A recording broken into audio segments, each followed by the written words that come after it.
about a month since I posted, and a lot has happened, and I do mean a lot has happened. I got my surgery. Yay! And I had to spend 5 days in the hospital. I had my surgery, as we all know, on May 16th. So we're just about a month. But the day of May 16th was a lot. As you guys know, I made a little video of me getting ready. What you did not see is, first of all, the waiting process. That ish took forever to even get in surgery. I had to check in. Then I had to wait for my name to be called, and that took a good like 35, 45 minutes. Then I had to go in the back.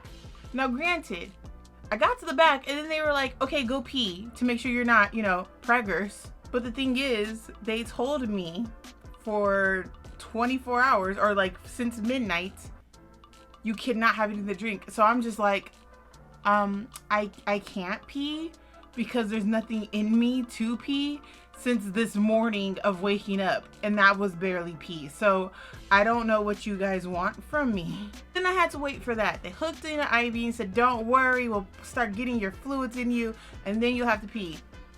Fast forward another like 35, 45 minutes, I finally peed. I finally pee and they get the results back that I'm not pregnant. Duh. You guys know, just like any surgery, you go in, you go to sleep, and then wham, bam, thank you, ma'am, you're awake. And that's when all the problems started. So I'm in recovery when I wake up. Sick as a dog. Guys, I couldn't move. They wanted me to get up and start walking. They wanted me to start drinking. I turned to the nurse, that sweet, sweet nurse, and I said, ma'am, if you try to get me out of this bed, I will somehow find the strength to fight you. She laughed. I was serious. That's the part I don't think she got. Like, she was super nice, but Quanta wasn't moving. I could barely wake up. When I tell you I have never experienced pain like this, guys, I've had a baby. Give me birth. I had to spend my first night actually in the recovery section because there was no beds available. So they finally give me a bed.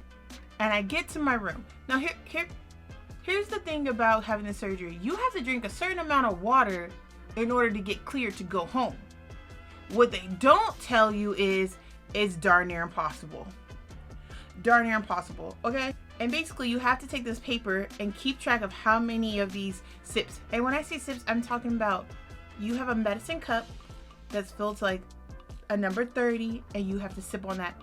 And it sounds easy, but it's not, because your girl could not keep down more two of those and I was throwing up. That's how this happened. You see this? That happened from throwing up. You wanna know what I was throwing up? Water. So the amount of water you have to drink is 700 milliliters, which probably doesn't sound like a lot because I think the nurse told me that equivalates something about like 3 8-ounce bottles of water. It was hard. So on day one, your girl couldn't keep down her water. She threw up and now they want her to walk. They were trying to kill me. Like on day two, I started walking around and I felt a lot better physically. I could walk the floor like 2 or 3 times, then come sit down. It was just the water. Just the water. Every time I got maybe, let's just say in ounces, 4 ounces down. Yeah. Skipping into like day 3.5, going on 4, I'm finally starting to be able to keep water down.